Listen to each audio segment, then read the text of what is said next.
So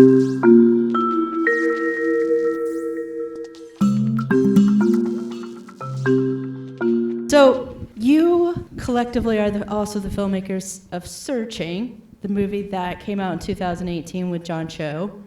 And I did a Q&A, I believe, with you and Aneesh and John Cho for Searching, because John was nominated for Best Actor for Searching. Mm-hmm. This time around, you did a little switcheroo, though.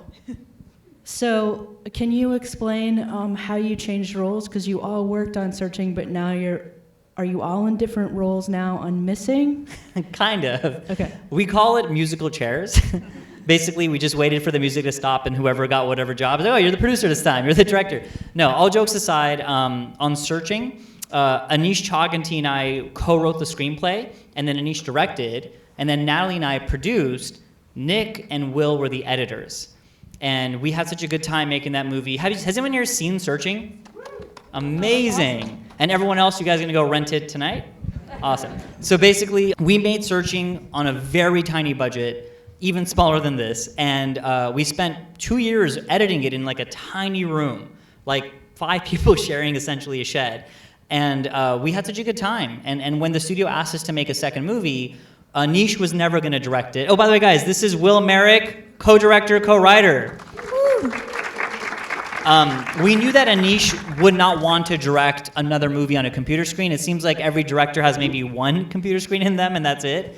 But luckily, we didn't have to look far to find the writers and directors, because it was Will and Nick. It was always going to be Will and Nick for us. So that's an interesting statement. Every director only has one computer screen movie. Do you want to talk about why that is? Why is it difficult to direct a computer screen movie? I think these guys should talk about it for sure. Actually, does everybody know what the filmmaking premise of these movies is? Can you just sort of lay out, because we don't see anything that doesn't happen through an electronic device, right? Yeah, that I would say that's more or less that's correct. Yeah, the way that we conceptualize it is anything with a screen is fair game. But I think it's the fun of making a movie like this, and also the challenging aspect is holding yourself to strict rules. So it can be frequently, I think, to answer your question about why just one screen movie, yeah, as you're making a movie, you have this great plot point or this idea, and then you're like, oh, God damn it, how are we watching this, though? How are we seeing this? It's this constant struggle. But I also think that when you do find it, and in some cases, maybe the answer is, oh, actually, we don't need to see it. Actually, maybe we can just accomplish this with a mouse. So I think that's also the fun of it. But yeah, that's why. I do too, because I remember when I was watching the first one and they suggest that you're going to go to a location that's outdoors, and I'm like, they're not going to be able to do that. It's outside. But of course, there was a device that explained how they could shoot something outside. Aneesh Chaganty, producer. Hi. Welcome. Hello. So, how soon after Searching did you start thinking about doing Missing? We got the call 6 months after the movie had come out. And just to lay it out, Searching 1 cost $880,000, and it made $75 million in theaters alone, which is nuts. So Sony naturally... Searching was under $1 million budget? Yeah. That's crazy. And made totally independently. Crazy. Sorry, I clear. And made independently. So we made it, with no studio attached, no distribution, and then we got into Sundance, which was like a dream come true for all of us. And Sony acquired the movie there. I just saw Sadie. I love Sadie. Yeah, she was in our short film that was something that we did in preparation for this movie. So I'm sorry. I thought there was a drama unfolding. No. You were like, and she rolled her eyes, and I was like, oh my God, what's going on? Reading all the nonverbals, you guys. So how did you conceive of the story of this? And what inspired the story for Missing? So Seven and Aneesh wrote the treatment. So do you guys want to speak on just the ideation process there? Yeah, I mean, after as Sony started approaching us, and for a while we said, no, there's no way we're ever going to make a sequel to a computer screen movie. That's stupid. And eventually, some years had passed, and at one point, and Sev pitched the idea of what if we just reversed the essentially the characters in the movie. Instead of having a father look for a daughter, have a child look for a parent. And it suddenly felt like that gave a lot of energy into the movie, a totally different POV on the internet, which we realized was a different place 4 years ago when Searching came out. When we made that movie, it felt like a sequel would be just taking place in the same world, but in reality, 4 years changes the way we interact online and adds new apps and services, and everything changes. So suddenly we felt like we had a space to be creative, and he came up with this idea. We fleshed it out over 18 pages, gave it to Will and Nick and said, there are 18 pages of problems in here, fix them. And they did. And then how long did it take you to fix 18 pages of problems? There are also really good things in there, I have to admit. But there were some pretty good things. There was the live photo reveal. Yeah. That's it. That's it. No, the entire story. Sorry, what was the original question? Just how the story came out. How long? Yeah. What was the next? Man, I mean, the entire 2 years of working on the movie, really. I mean, we brought our editors on a month and a half before production even began, and we worked on a previs with them that was kind of the final rewrite of the movie leading into production. So the team just kind of grew, and we just kept working on the story with a big team. So talk about working on your actors on this, in particular, your lead, who's absolutely amazing. So I guess first question is, how'd you choose your lead? Why did you know that you wanted to work with her? Yeah, I mean, Invisible Man came out not long before this movie, and Storm was in that in kind of a mid-level role, I guess, and showed so much emotion. She was so good. And then, I mean, pretty quickly we knew we wanted to talk to her, but as soon as she agreed to read, which is kind of rare, I think, on a movie like this, and frankly, she's already kind of a star before this movie.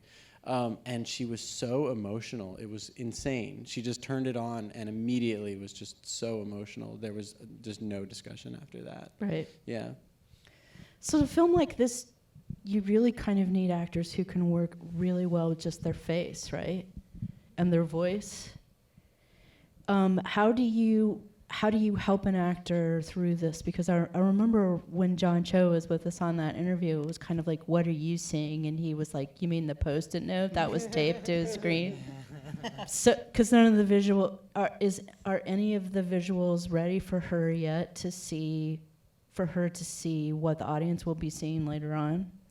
No, so like Will said, we had done previs for 25, 27 weeks or something. So we had a fully fleshed out, watchable movie at that point. But we didn't, first of all, it was just me and Will, screenshots, terrible acting of me and Will, performing the whole movie. So we weren't particularly keen on the actors watching that or, but it was like a roadmap for us, right? So what Storm was looking at would have been just a gray screen, and then we had little computer folders that we'd label FaceTime, notification, Post-it, sticky here. And so actors generally, one of the most incredible things that actors do is hit these very technical, blocking things in a scene while also staying present somehow, and her challenge was to do that, but almost eye line blocking, right? And remember these really technical things. So everything she was seeing was completely imagined and in her head. And I have we all have huge respect for her to do that. She had never done anything like that. It started. Her eye line started as. So I don't think I can get this microphone to work. Her eye line thing started as a grid of numbers on a computer screen, and then pretty quickly we found out it's easier to just create folders on the desktop and name them the story beat and put them where they need to be. Cool. So is there anything in this film? I forgot when I was watching this film. I remembered from watching the first one that I love the ASMR in this film. I love the keyboard clacks of a laptop and the clicks like of a. It's kind of soothing. So even though you're watching a thriller, it's like those little. It reminds me of like from the game Myst. You guys ever play the game Myst? It's kind of meditative in a way. Like I don't know. Does anybody else feel that? It has great ASMR. We'll send you the stem of the film. Thank you. I'll just play it to go to sleep too. Is there anything that the characters can do with technology in this film that they couldn't have done in the 2018 film? Or did you set that as a challenge for yourself? Like, let's have them do something they couldn't have done in the last film? I have a feeling, yeah, you guys have an answer. I was gonna say, well, if you took David Kim, who's a boomer dad, and put him in Missing, he would really struggle because like he wouldn't be able to navigate everything that June does with so much like dexterity. But yeah, there's a lot of apps that, TikTok wasn't a thing in searching. There's a few apps that we actually created in this movie too that could exist in real life, but. Citizen, which one patrol where you see Kevin, the whole thing with Kevin happen was inspired by the app Citizen, which I don't think existed when Surging happened. And a lot of other things like the dating app sequence, I would say is like wouldn't have been impossible in 2018, but you might have been a little more skeptical. Whereas now it's like, oh yeah, totally. That's awesome. Yeah, I love these movies because I find myself sitting there trying to anticipate what they're going to go for. Like, do this, and then I feel so proud of myself when they go and do what I thought they were going to do. Do you feel like these films have any commentary on how much we're on our devices, or you weren't really going that direction? Directors? I think they have some commentary on what our devices are doing to us. I don't know how much time we spend on them, but I think overall, I mean, Nick, tell me what you have to add to this, but like I think overall we're trying to not think of it as a good or a bad like force, and just think of it more as a setting and a place for a story to unfold. Really. Yeah, Will likes to say it's more like technology is more of like a force multiplier here, right? So there's a lot of bad and good things happening.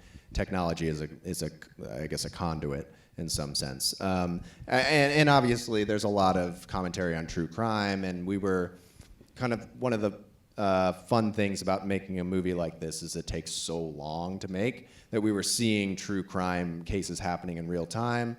And seeing things that kind of bothered us by like victim blaming and these people making theories that are wildly irresponsible, and we were able to kind of feed that in to the movie as we were going. So there is some commentary. That's wild because you're right. If you watched everything that has come out about the Idaho murders, you could draw a lot of parallels to this film because everything is so out there, and there's like a true crime Twitter and like true crime TikTok, and everybody contributing, not very helpful. Like, arrest the librarian! I know she did it. Have you ever thought of applying the formula of these films to different genres, like sci-fi or horror or rom-com? Well, I mean, the truth is like. For Searching, which was the movie that we made before this, it actually started as a prompt that we were given, it was for Aneesh and I, can you make a 8-minute short film that takes place on a computer? And that was the initial prompt we had, and Aneesh had this genius idea, which is, what do you typically use your computer for? Like, obviously use it to connect with people, use it for video games, but really use it for information. Right, you want to like learn something or like be informed about the news or hear about a next update on your emails. And the idea Aneesh had was like, well, if it's information, then the genre should be a mystery. so that instead of having action set pieces, you're like the set pieces are a reveal, like you're saying, like the audience realizing we're about to learn something. So for us, like, you know, we're not necessarily the computer movie people. We see ourselves more as like thriller people or elevated people, and this is one way we can tell those stories. You know, after all these long years, can I congratulate you on how genius the idea is of all the computer screen movies to ideas to do a missing person story? It's perfect. Great. We did it. And we did it again. So, I mean, I guess the next question that naturally follows from that is, are you going to make another? Are you going to make another computers? Do you have another computer? Aneesh and I are going to edit it. Yeah, we're all switching chairs again, and Natalie and I will learn how to use After Effects. So Natalie, what did you learn from producing Missing that led you to be a better editor on the third one? That'd be pretty amazing, actually, if you guys did that. Okay, so when does this come out in the world? Friday. Oh. there it is, January 20. This Friday. Tell your friends, tell your neighbors, go see it again. What's next for all of you? Besides writing another movie, like... Even bigger and better things all around and together. Well, we just wrote our next movie that, when I say we just, I mean over the past 3 years, we just finished. That Aneesh will direct, we will produce, maybe we'll get If these guys are involved. big shots, they may not say yes to us. And this one is a heist movie set against the backdrop of U.S. immigration, so. And it takes place on a backup camera. Yeah.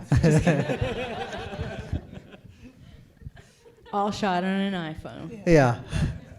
No more screens. We need a break. What about for you? You're just waiting for their phone call? Yeah, you know, we'll just do whatever.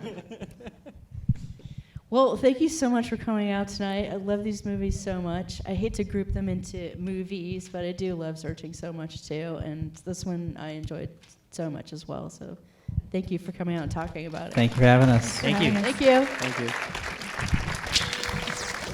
Thank you.